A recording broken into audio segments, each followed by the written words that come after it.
ప్రభు అయిన యేసుక్రీస్తు వారి యొక్క శ్రేష్టమైన నామంలో ఈ కార్యక్రమాన్ని చూస్తున్న మీ అందరికీ నా హృదయపూర్వకమైన వందనాలు తెలియజేస్తా ఉన్నాను.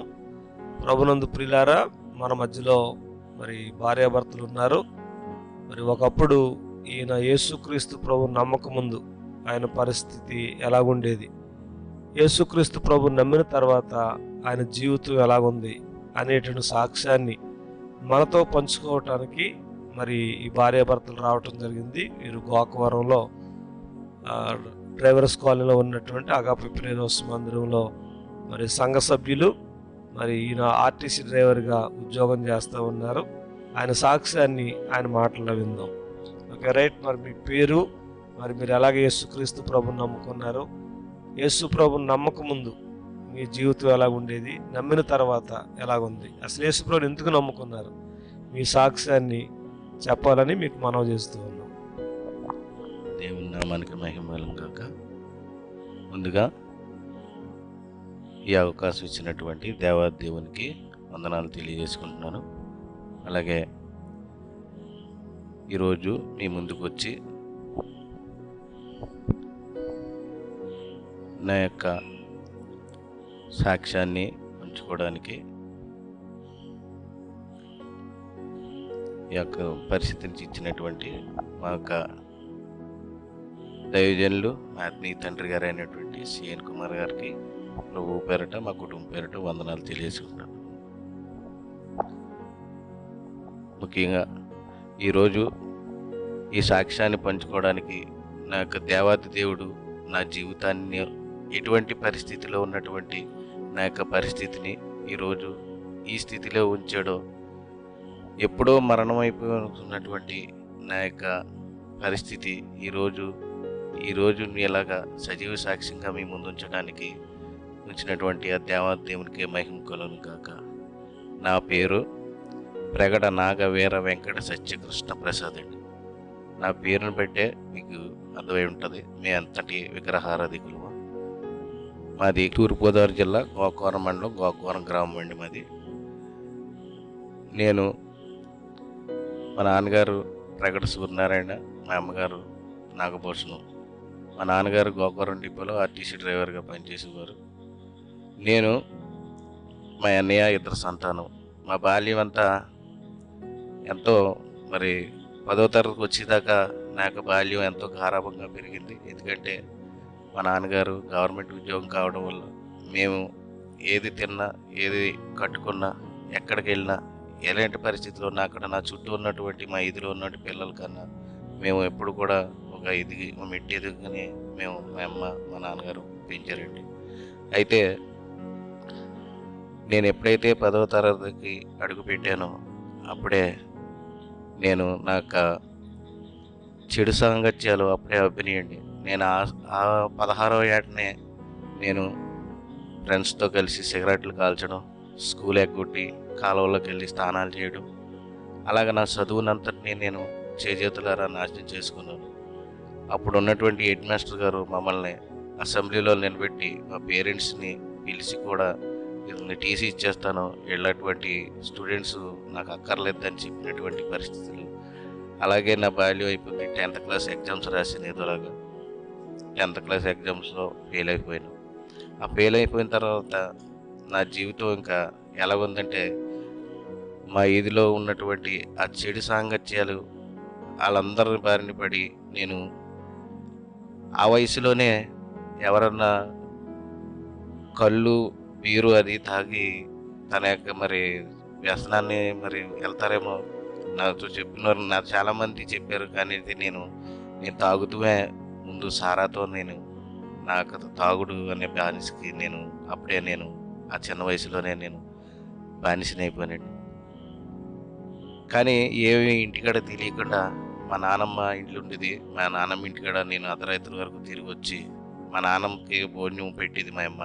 ఆ భోజనంలోనే నేను రాలేదని చెప్పి మా నాన్నమ్మ కొంచెం వదిలేస్తే అది తినేసి మా నాన్నమ్మ దగ్గర పడుకున్నాను. ఉదయం లేచిన తర్వాత మా అమ్మ ఎక్కడ పోయారో అలాగే ఇలాగా అని చెప్పేసి ఎన్నో మాటలన్నా మా అమ్మకి ఏదో చెప్పేవాడిని.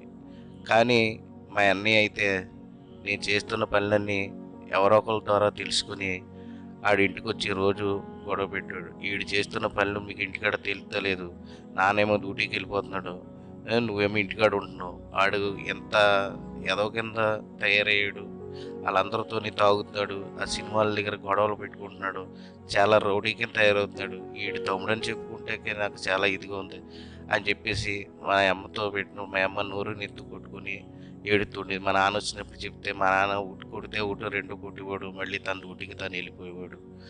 అటువంటి పరిస్థితిలో నా యొక్క జీవితం కొనసాగుతుంది.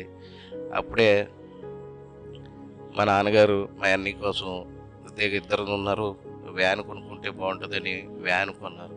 ఆ వ్యాన్ మీద నేను కేంద్ర కింద వెళ్ళడం, నేను ఏజెన్సీ ప్రాంతాలు తిరగడం, మా అన్నయ్య నాతో తిరగడానికి ఇష్టం లేక వేరే డ్రైవర్ కూడా ఎవరితోనే పంపితే నేను ఆ డ్రైవర్ జాయిగా ఇద్దరం కలిపి తాగేసి వ్యాన్ అక్కడ పెట్టి పడుకోవడం.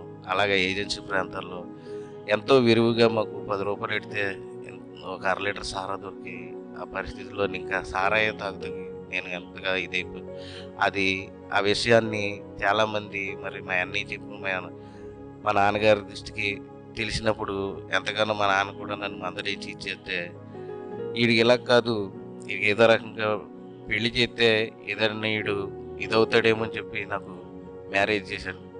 అంతకుముందు నేను ఇలాగే తాగేసి ఇచ్చేస్తుంటే మా అన్నయ్య నన్ను కొట్టేసి నన్ను ఆ టైర్లు కొట్టి దగ్గర వాళ్ళందరి ముందు డ్రైవర్లందరి ముందు నన్ను కొట్టి నేలనేసి తొక్కేసే రోజు ఉన్నాయండి. ఇది నా తమ్ముడు కాదు, ఉంటే ఆడన్నా ఉండాలి లేకపోతే నేనన్నా ఉండాలని చెప్పేసి ఇంటికాడ గొడవ పెద్ద గొడవ అయిపోయి నన్ను బయటికి గెట్టేసిన రోజులే.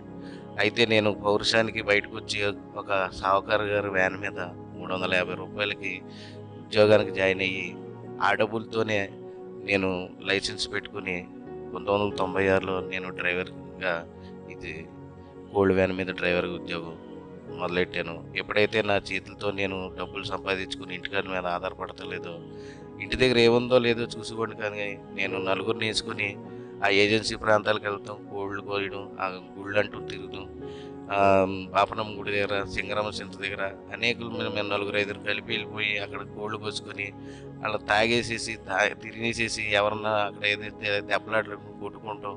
ఇదే పరిస్థితిగా సాగుతున్న రోజుల్లో వీడికి వివాహం చేస్తే మంచిది అని చెప్పేసి ఎవరో సలహా చెప్తే మా నాన్నగారు ఒరే పెళ్లి చేస్తాం ఇప్పుడు కన్నా సరే కొంచెం స్థిరంగా ఉండరా ఏదో అని చెప్తే నాకు పెళ్ళి అవుతానని చెప్పేసి అని నేను అనుకునేవాను. కానీ మా నాన్నగారు మంచితనం, మా కుటుంబం మంచితనంతో మా యొక్క అదే డిపోలో పనిచేస్తున్నటువంటి రాసంశెట్టి సూర్యనారాయణ గారు అనే మా మాయ గారు వారి యొక్క పెద్ద కుమార్తెని నాకు 1996లో మరి డ్రైవర్స్ కాలనీకి చెందినటువంటి మా అత్తగారు మా అమ్మగారు ఆ యొక్క పెద్ద కుమార్తెనిచ్చి నాకు వివాహం చేశారండి. తెలుసుండే ఇచ్చారండి మీకు? అంటే కొన్ని విషయాలు తెలిసిందంటే మా అందరిది మోటార్ ఫీల్డ్ అవ్వటం వల్ల ఈ ఎవరైతే డ్రైవర్లకి ఆ మాత్రం అలవాటు ఉంటుంది తనేమో అనుకుంటాడులే అన్న ఒక చిన్న కామెంట్. తను కూడా ఆ ఇంటికి పెద్ద అమ్మాయి అవడం వల్ల దూరంగా చేస్తే ఎలా ఉంటుందో ఏటో కొంత అమాయకత్వంగా ఉంటుంది. ఆ పిల్ల ఇక్కడైతే మన కళ్ళ ముందే ఉంటుంది. సూర్యపూడి మాయ గారు మంచోడు, భూషణక్క మంచిది, వాళ్ళ కుటుంబం మంచిదని మా అమ్మ మా నాన్నల మంచితనాన్ని వాళ్ళకి ఇదిని బట్టి ఇచ్చారు. కానీ నన్నైతే నేను చూస్తాగా అందంగా ఉన్నాను, ఎర్రగా ఉన్నాను, కుర్రోడైతే మంచిగా ఉన్నాడు, తాగుడు అనే వ్యసనం ఒకటే ఉంది కదా, అది వ్యసనం ఏముంది, అది ప్రతి ఒక్కరు డ్రైవర్ కామన్ అనుకుని డ్రైవర్లు అది మామూలే అనుకుని వాళ్ళు ఎప్పుడేమో అనుకుంటారు. తెలుసు మా అత్త గారికి తెలీదు, మా మామగారికి ఎవరో చెప్పారు ఆయన, కానీ ఆయన పెద్దగా అది వాపం అనుకోలేదు. ఆయన కూడా అందరూ అదే పరిస్థితిలో మరి మోటార్ ఫీల్డ్ మరి వాళ్ళు కూడా డ్రైవర్లు లారీలు అయ్యి వాండర్లు అయ్యి కాబట్టి వాళ్ళ పరిస్థితులు అన్నీ తెలుసు కాబట్టి వాళ్ళు కూడా కమిట్మెంట్ అయ్యి చేశారు. కానీ నేను ఎంత దుర్మార్గం అన్న విషయం వాళ్ళకి ఏ రోజు తెలియదు, ఎందుకంటే కళ తండ్రిదండ్రులకే తెలియదు ఆ విషయం. అయితే ఆ రకంగా జరుగుతుంది. నేను చాలా వ్యాన్ల మీద తిరిగి నేను డ్రైవర్గా ఉన్నప్పుడే ఆ సంతలకు వెళ్ళినప్పుడు ఆ ఏజెన్సీ అమ్మాయిలతో పాపం చేసి చాలా రకమైన పరిస్థితుల్లో నేను తాగేసి అక్కడ వాళ్ళ గ్రామాల్లోనే నేను రాత్రులు 2 రోజులు 3 రోజులు ఉండిపోయినటువంటి పరిస్థితులు అప్పుడు జరిగాయండి. ఈ అన్నిటి ఉంటే నా వివాహానికి నా పెళ్లి చూపులకు వస్తున్నారన్న విషయం కూడా నాకు తెలియదు. మా అన్నయ్య మా చిన్నాన్నగారు ఇద్దరు కలిపి వచ్చి నా దగ్గరికి అక్కడ పడుకుని ఉంటే నన్ను తీసుకొచ్చి ఇంటికి తీసుకొచ్చి నాకు షేవింగ్ అది చేయించి కొత్త బట్టలు ఉంటే కొత్త బట్టలు వేసి, అప్పటికే మా అన్నయ్యకి వివాహం అయి జరిగి ఉంది.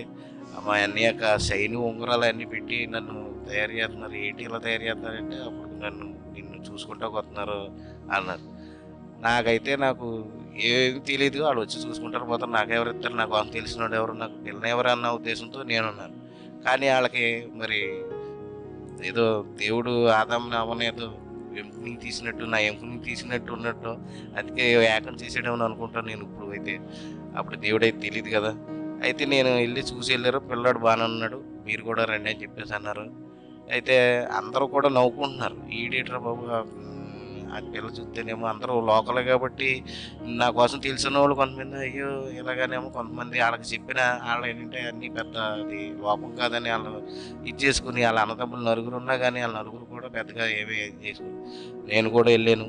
నా జీవితంలో పెళ్లి చూపులు ఒకటే పెళ్లి చూపులు అటువంటి పరిస్థితి చూసాను, తనకు నచ్చాను. నాకు ఏంటంటే చిన్నతనంలో మా ఇంటి పక్క ఇదే కాబట్టి ఉండేది అలా నానమ్మ గారి ఇంట్లో, ఆ ఇదిలో నేను తిరిగినప్పుడు గట్రా చూశాను. అప్పుడు వివాహం జరిగింది. కానీ వివాహం జరిగిన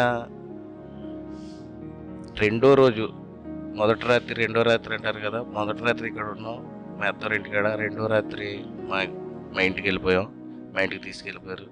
కానీ ఆ రోజు రాత్రే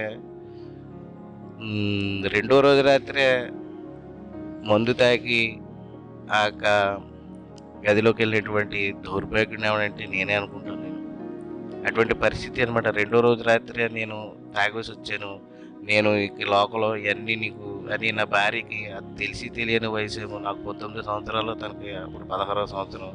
అది తెలిసి తెలియని ఆ మాటలు ఏయో చెప్పి అలాగే నేను ఇలాగ ఉంటాను, కానీ మందు మారుతుంటే నీ ఇష్టమే మానేయాలనుకున్నా, అనుకున్నా నువ్వే చేసుకోవాలంతే తెప్పించి నేనైతే ఇది పరిస్థితి అని తనకి ఆ రోజు చెప్పి, ఆ రోజు నేను రెండో రోజే పెళ్ళైన రెండో రోజు మూడో రోజు కూడా నేను తాగి నాకు జీవితాన్ని నేను ప్రారంభించినటువంటి పరిస్థితి. ఆ రోజు మొదలుకొని ఏదో రోజులు అలా గడిచిపోతున్నాయి, కానీ నాకు ప్రవర్తన మాత్రం ఇంకా మితిమీరిపోతుంది.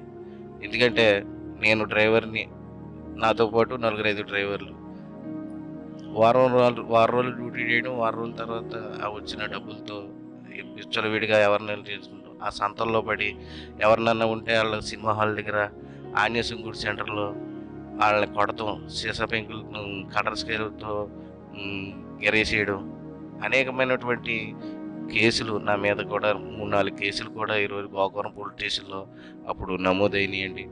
దేవుని దయవల్ల అయితే అది రాజీ పడి తర్వాత పెద్దల ద్వారా మరి మా వెనకాల ఉన్నటువంటి మా నాన్న ముఖం చూసి, మా కుటుంబం ముఖం చూసి అది మరి ఇదైన రోజులు కూడా ఉన్నాయండి. మరి అటువంటి దుర్మార్గుడిని ఈ రోజుకి ఒక పచ్చి రౌడీ అనే ముద్ర నేను ఆ ఆంజనేయ గుడి సెంటర్లో ఎక్కడ ప్రసాద్ ఎవడంటే ఆడు పెద్ద తాగుముద్దు, ఆడు పెద్ద రౌడీ, ఆడు జోలికి వెళ్ళకూడదు. 4-5 కుర్రోళ్ళు ఉండేవాళ్ళు. మేము ఆ రోడ్డు మీదకి వస్తుంటే మాకు ఎవడో కూడా మమ్మల్ని డబ్బులు అడగకూడదు. అటువంటి పరిస్థితి, ఎప్పుడు మందు లేని పరిస్థితి. అయితే అర్ధరాత్రి 1 గంట టయానికి, 12 గంటల టయానికి ఆ పోలీస్ స్టేషన్ దగ్గరికి వెళ్ళి తెలుసున్న కానిస్టేబుల్, పరిచయం ఉన్న కానిస్టేబుల్ ఎవరన్నా ఉంటే, లోపల ఏదన్నా ముందు పట్టుకున్న ముందు ఏదన్నా ఉంటే అది తెచ్చుకొని ఆ రోడ్డు మీద కూర్చొని తాగినటువంటి అంత దౌర్భాగ్యమైన స్థితులు, అంత రౌడీజంలో, అంత గుండాయిజంలో నా పరిస్థితులు ఉంటున్నాయి. కానీ అవతల మా అమ్మ నాన్న, మా అన్నయ్య అయితే నన్ను ఈడు నా తమ్ముడే కాదని వదిలేసి చాలా రోజులు అయిపోయింది అప్పటికే.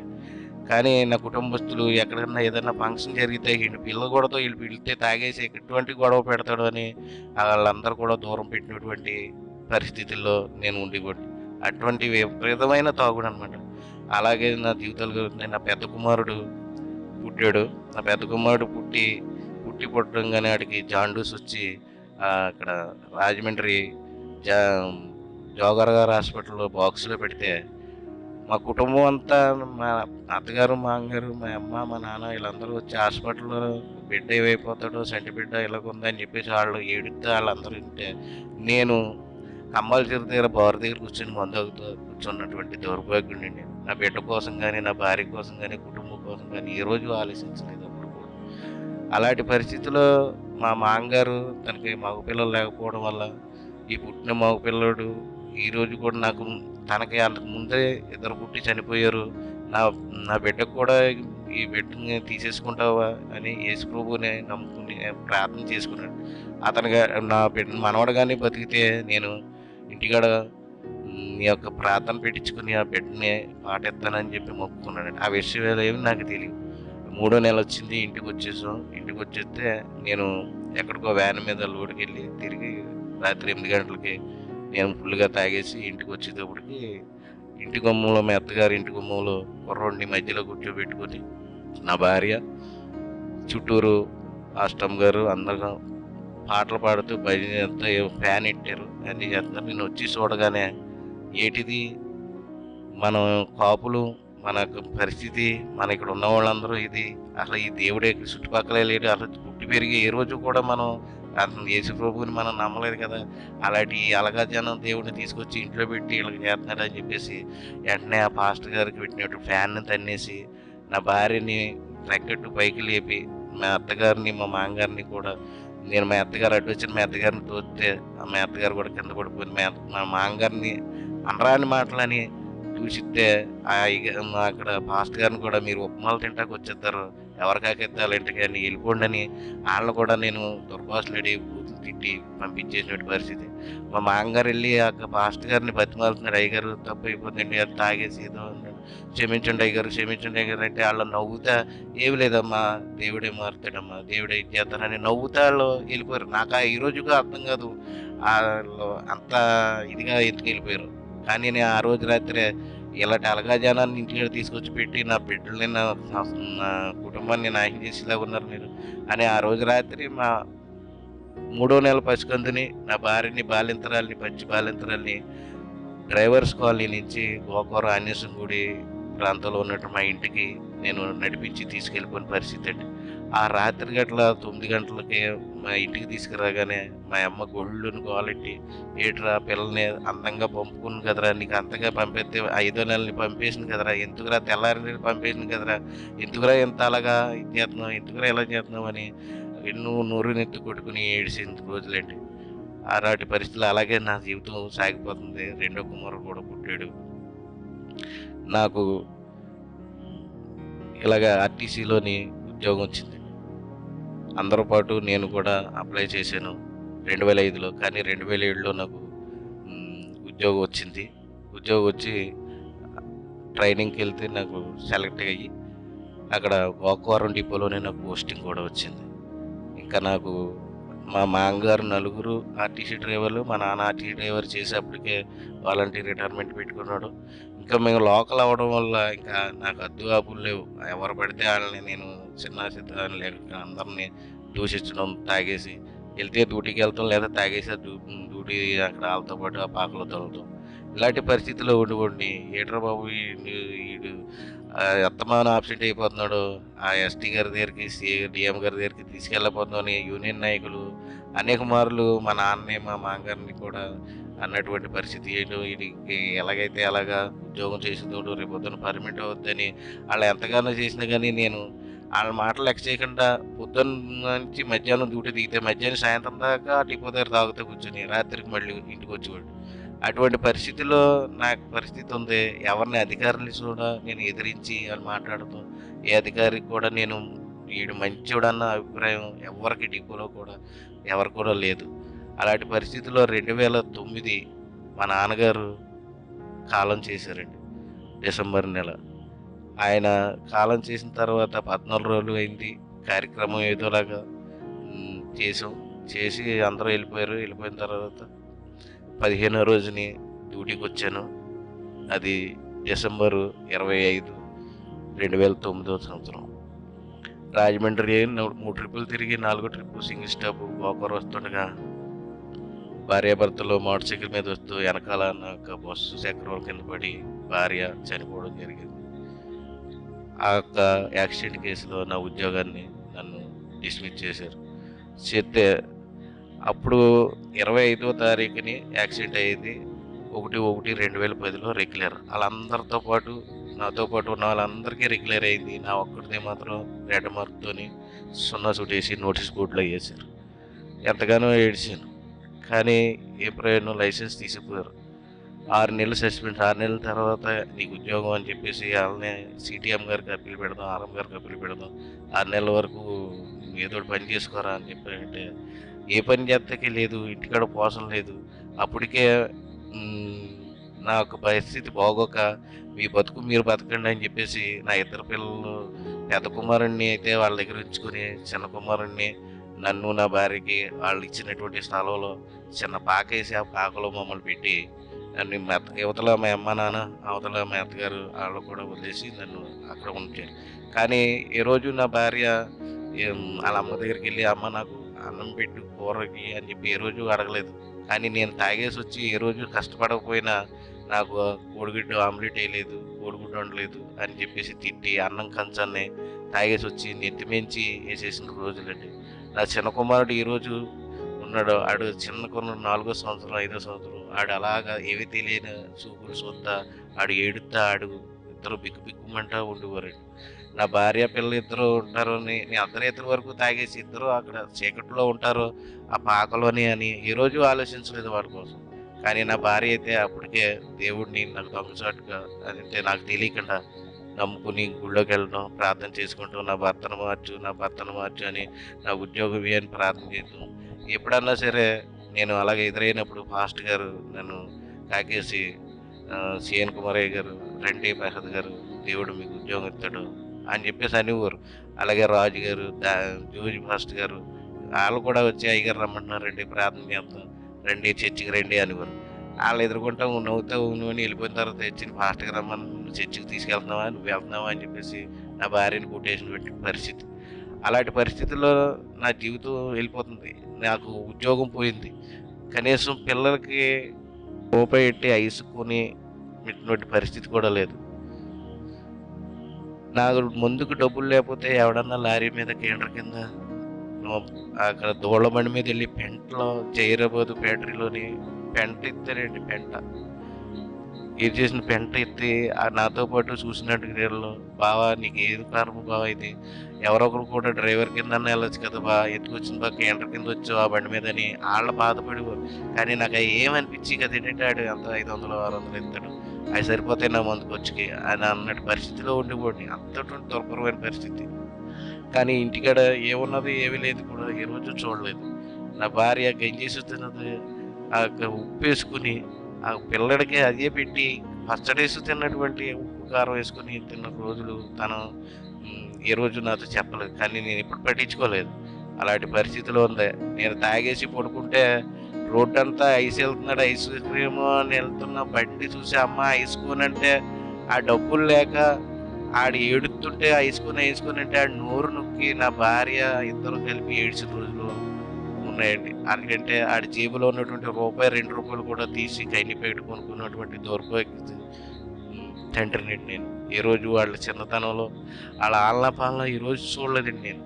ఆడు కనీసం వాడు 10 సంవత్సరాలు వచ్చే వరకు కూడా నేను వాళ్ళని అసలు పట్టించుకోలేదు. అటువంటి దౌర్భాగ్య స్థితిలో నా యొక్క తాగుడనే వ్యసనం అన్నిటికీ దూరం చేసింది. నా బంధువులు, నా తల్లిని, నా తండ్రిని పోగొట్టుకున్నాను. నా మామగారు కూడా తర్వాత కాలంలో ఒక నెలల వ్యవధిలోనే మా మామగారు చనిపోయాడు. ఇక అందరూ పోయారు, ఇక నేనే ఉన్నాను. ఇక ఇంతవంటి బతుకు నేను బతకాలా? నా ఉద్యోగం పోయింది, నాతో పాటు ఉద్యోగం చేసే వాళ్ళు అందరూ కూడా పర్మనెంట్ అయ్యి ఒక్కొక్కడికి అన్నేసి వేల రూపాయలు జీతాలు కొనుక్కొని వాళ్ళు లోన్లు పెట్టుకుని మోటార్ సైకిల్ వేసుకుని తిరుగుతారు. హైదరాబాద్ ఈ హైటెక్ బస్సుల మీద తిరుగుతున్నారు. నేనేమో ఈ లారీల మీద ఏజెన్సీ ప్రాంతాల్లోని అక్కడ ఛత్తీస్గఢ్లో అన్నోడ ఒక ఆ దోమల్లో కూడి అన్నం లేక స్థానాలు లేక దోమలతో కుట్టించుకుంది. రాత్రి తెల్లవారులు నుంచుని అలాగ కూర్చుని ఉన్నటువంటి రోజుల్లో ఏడ్చుకోండి. ఎంతమంది తాగినా నిద్ర పట్టి కాదు ఆ దోమలకి, ఆ వాసనకి. అలాంటి పరిస్థితులు ఏడిసివ్వండి. ఏంటి నాకు ఈ కర్మ? నాతో పాటు ఉన్న వాళ్ళందరూ చక్కగా ఉద్యోగం చేసుకుంటున్నారు, సాయంత్రానికి ఇంటికి వెళ్ళిపోతున్నారు, అలా నచ్చిన డ్యూటీలు చేసుకుంటున్నారు. హైదరాబాద్ హైటెక్ బస్సులు హైదరాబాద్ కోల్పోలు దూరాలు తిరుగుతున్నారు.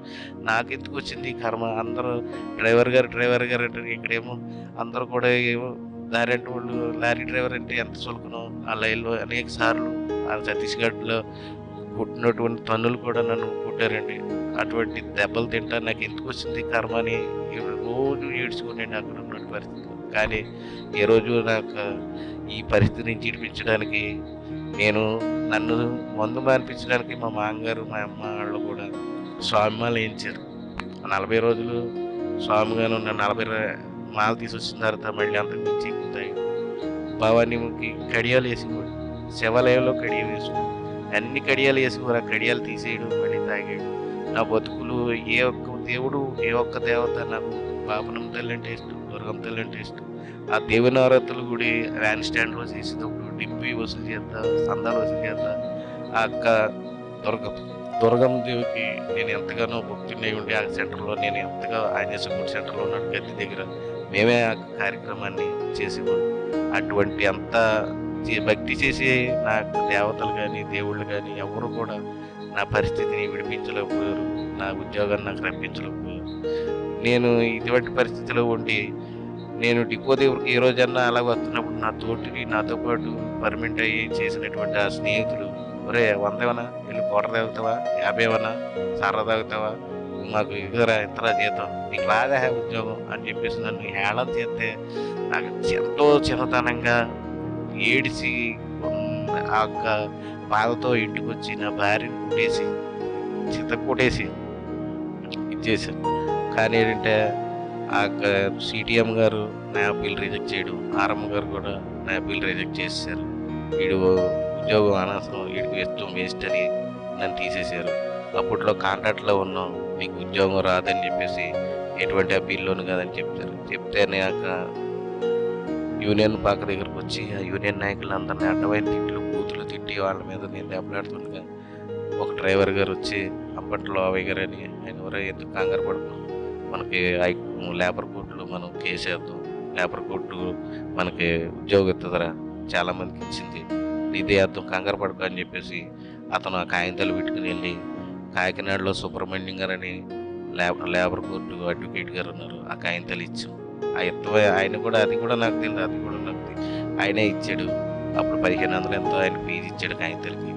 ఆ తర్వాత వాయిదాలకి 2-3 వాయిదాలకి వెళ్ళి అమలాపురం ఇక్కడికి తిరిగాం. కానీ ఏంటంటే ఆయన లాస్ట్గాని అలాగే సంవత్సరం పాటు తిరిగాం.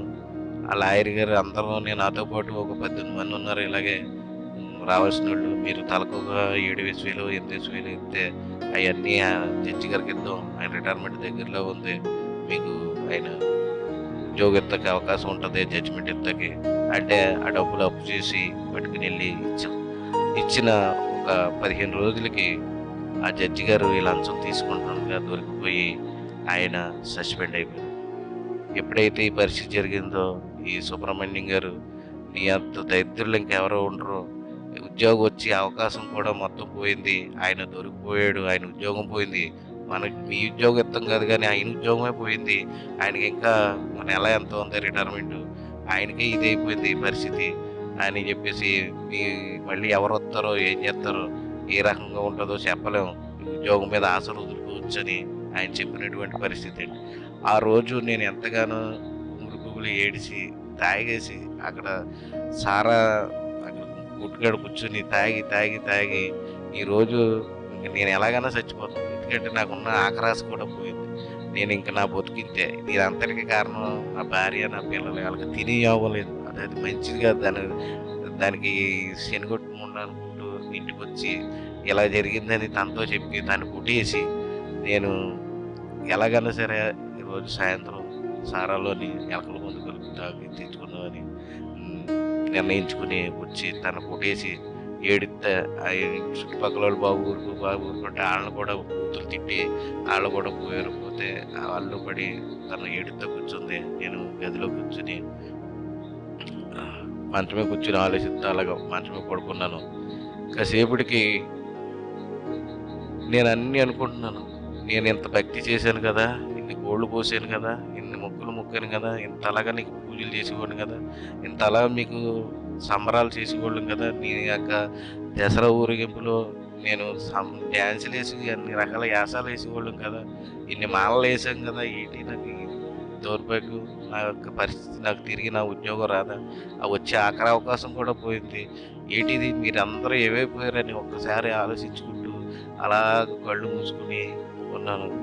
కానీ అప్పుడే గదంతా పెద్ద వెలుగు, ఏదో కళ్ళు చూడలేనంత వెలుగు నన్ను అలాగ గదంతా కమ్మి నా కళ్ళు చూడలేక కళ్ళు మూసుకున్నాను.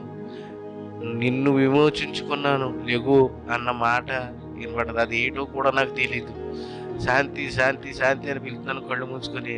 తను మరి తాగేసి అలవాట్లు పడుతున్నానో ఏమనుకుందో తెలియదు కానీ తనైతే హాల్లోనే ఉంది, రాలేదు. నేను అలాగే నిద్రలోకి వెళ్ళిపోయాను. సాయంత్రం 5 అయింది, లెగిసాను. కానీ ఈ వెలుగు ఆ మాట మాత్రం ఇంకా నా చెవుల్లోనే ఉంది. కానీ అప్పుడు నేను ఎప్పుడైతే ఈ మాట దాన్ని వెలిగేటి అలా మాట ఏంటి అని అలా ఆలోచనతో లెగిసి అలా ఒక మంచం మీద కూర్చున్నవాడిని మోకాళ్ళ మీదకి వచ్చి అప్పుడే ఒక మాట అన్నాను. అయ్యగారు చెప్తుంటారు కదా, చర్చికి రా, మీకు దేవుడు మంచోడు, దేవుడు మీకు ఉద్యోగం ఇస్తాడండి, మీకు మంచి చేస్తాడండి అని చెప్పేవాడు కదా. అంటే అప్పుడు మోకాళ్ళు వేసి ప్రార్థన చేసి, ప్రార్థన కాదు అది నాకు వచ్చిరనేటువంటి, అదే నువ్వు నిజంగా దేవుడు అయితే అయ్యగారు చెప్తున్నారు కదా, నా భార్య కూడా నేను గుళ్ళోకి వెళ్తుంది కదా, నన్ను నువ్వే నిజమైన దేవుడు అయితే నా ఉద్యోగాన్ని, నా పరిస్థితిని, నేను ఎక్కడైతే నేను నా ఉద్యోగాన్ని కోల్పోయి నేను అందరితో అనిపించుకున్నాను అక్కడ నన్ను నిలబెడితే నువ్వు నిజమైన దేవుడు అని నేను నమ్ముతాను అని. అది ప్రార్థన కాదు, ఒక సవాల్ లాంటిది. అది అనుకుని లెగిసి ఆ రోజు నుంచి కూడా ఈ లోపల బయట నేను ఎప్పుడైతే చనిపోదానన్న ఆలోచన ఉందో ఆ ఆలోచనని నేను మానుకున్నాను. ఎవరో వచ్చి బయట లారీ వండరు, ఒరే లారీ అన్నోడికి వెళ్ళాలి రమ్మని పిలిచాడు, అక్కడికి వెళ్ళిపోవడం జరిగింది. ఇలాగా ఒక నెలలు జరిగితే ఉంటాను. అనుకోకుండా నేను హైదరాబాదు లోడుకి వెళ్ళి అక్కడ ఉండగా ఈ లోపల ఫోన్ వచ్చింది ఇంటికాడి నుంచి. నాకు కాగితాలు వచ్చి కోర్టు నుంచి నీకు ఉద్యోగం వచ్చిందని చెప్తున్నారు, ఏంటి అని చెప్పేసి అడిగితే నేను అది నమ్మలేదు. ఎట్లా, నాకు లాయర్ గారు చెప్పండి, జడ్జి గారు చెప్పండి, లాయర్ గారు సస్పెండ్ అయిపోయాను, జడ్జి గారు సస్పెండ్ అయిపోతున్నారు కదా, ఎలా వచ్చింది, ఎలా సాధ్యం అని చెప్పేసి నేను అనుకున్నప్పుడు ఆ కాగితాలు డిపో దగ్గర అందరూ చదివి కూడా నీకు ఉద్యోగం వచ్చిందని చెప్పారు. నేను ఆ రోజే అనుకున్నాను ఈ ఉద్యోగం దానికి సాధ్యం ఎలాగా ఎలాగా ఎలాగా ఎలాగా అని. తర్వాత రోజు ఉదయం లాయర్ గారికి ఆ కాగితాలు పంపించి చెప్పినప్పుడు లాయర్ గారు చెప్పారు, ఒరే జడ్జి గారు రిటైర్మెంట్ దగ్గరలో ఉందని చెప్పి ఆయనే తిరిగి మళ్ళీ బోల్ డబ్బులు ఖర్చు పెట్టి మళ్ళీ అదే సీట్లోకి వచ్చి సంతకాలు పెట్టి మీ అందరికీ నాకు కూడా తెలియకుండా ఆ కాగితాలు పంపేశారు, మీకు ఏ దేవుడు కాపాడాడో నీకు ఉద్యోగం వచ్చిందిరా అని చెప్పడం జరిగింది. అటువంటి పరిస్థితిలో దేవుడు నాకు మళ్ళీ ఉద్యోగం 2012 జూలై నెలలో ఉద్యోగం నాకు అనుగ్రహించాడండి. అప్పటి నుంచి దేవుడి మీద నేను నమ్మకం ఉంచుకున్నాను. దేవుడి మందిరానికి వెళ్తున్నాను. ఒకనొక సమయంలో కూడా నేను దేవుడి మందిరంలోకి వెళ్ళి నా అలవాటు మానపోయినప్పుడు దేవుడిని అడిగాను. అయ్యగారు ప్రార్థన చేశారు. నేను నా భార్య మోకాళ్ళుని ప్రార్థన చేసి నాకు ఈ అలవాటు నుంచి నన్ను విడిపించి తండ్రి, నేను నా భర్త మా అమ్మకి భర్త లేడు, అంటే తండ్రి లేడు నాకు, మా అత్తగారికి మా మామగారు కూడా చనిపోయాడు, నేను కూడా ఈ యొక్క తాగి నేను కక్కుకున్నప్పుడు వచ్చినటువంటి ఆ రక్తం వెత్తురువాంతులు వచ్చి అవన్నిటి నుంచి కూడా నేను బతుకుతాను, ఈ తాగుడు నుంచి విడిపించు, నన్ను కాపాడు తండ్రి అని చెప్పేసి నేను విన్నప్పుడు ఆ రోజు నుంచి తాగుడు మానేసి ఈ రోజుకి 12 సంవత్సరాలు అయిందండి. ఏ రోజు నేను దాని జోలికి వెళ్ళలేదు. దేవుడు నన్ను అప్పటి నుంచి ఇప్పటి వరకు ఎక్కడైతే నన్ను ఈ డిపోలో నన్ను ఈడు పని చేయడు, ఈడు తాగుమోతాడు, దేనికి పని చేయడు, ఈడు పని అయిపోయింది అన్నట్టుకే దేవుడు మళ్ళీ నన్ను తిరిగి మళ్ళీ రామచంద్రపురం డిపోలో 2 సంవత్సరాలు చేసిన తర్వాత ఇక్కడికి వచ్చాను. ఇక్కడ కూడా నేను ఈరోజు ఇప్పటి వరకు కూడా నేను కొనసాగుతున్నాను. నా యొక్క ఉద్యోగంలో నేను నమ్మకంగా పనిచేస్తూ అధికారులతో మనలు పొందుతూ కేఎంపీల అవార్డులు 4 సార్లు తీసుకుని నేను అనేకులకు ఏదైతే యూనియన్లో నాయకులకు వాళ్ళందరూ కూడా వీడు దేనికి పనిచేయడం అన్నారు, అటువంటి యూనియన్కి నేను 130 మంది సభ్యులు ఉన్నటువంటి ఆ యూనియన్కి నేను ఒక ప్రెసిడెంట్ కింద దేవుడు నన్ను ఉంచాడండి. నా పిల్లల్ని ఏ రోజు నేను ఈ రీతిగా చూసుకుంటానుకోలేదు. ఏ రోజు కూడా నా పెద్ద కుమారుడు మరి విజయవాడలో ఉండి ఆటోనగర్లో మెకానిక్ చేస్తున్నాడు, కారు మెకానిక్. నా చిన్న కుమారుడు అయితే పీజీ చదువుతున్నాడు. ఈరోజు నా గృహాన్ని అనుగ్రహించాడు. గృహాన్ని మంచి గృహంగా చేసుకోవడానికి ఆ పాకని మరి తీసి నేను నాకున్నంతలోనే ఆ గృహాన్ని కూడా మంచి గృహాన్ని ఇచ్చాడు.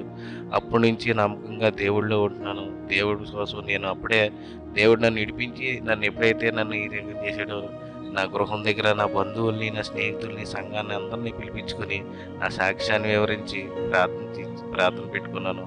అప్పుడు కానీ ఇప్పటి వరకు కూడా ఏ రోజు నేను సన్నిధిని విడిచిపెట్టలేదు.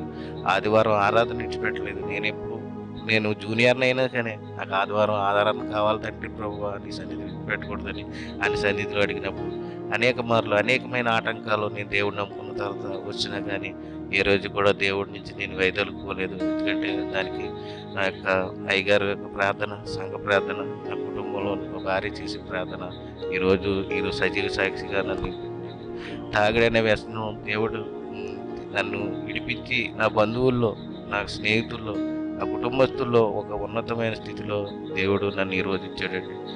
దేవుడు ఈ చిన్న సాక్ష్యాన్ని దీవించిన కాక. బాప్తిస్మం పొందారా? బాప్తిజం పొందానండి. 2013 సంవత్సరం బాప్తిజం పొందాను. దేవుడిలో నమ్మకంగా ఉంటున్నాను. త్రాగు నుంచి విడిపించబడ్డారు, విడిపించబడ్డాను. మారు మనసు పొందారు. నా మనసు పొందానండి. ఓకే.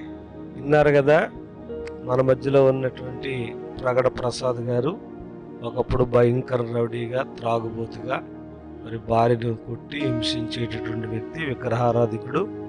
కానీ వారు నమ్మినటువంటి లేదా వారు చేస్తున్నటువంటి అలవాట్లు వాటిలోంచి బయటకు రాలని పరిస్థితి. కానీ ఎప్పుడైతే యేసుక్రీస్తు ప్రభు దగ్గరికి వచ్చారో ఆయనకి వాటన్నిటిలోంచి విడుదల దయచేశారు. అందుకంటే ముఖ్యంగా ఆత్మరక్షణ దయచేశారు.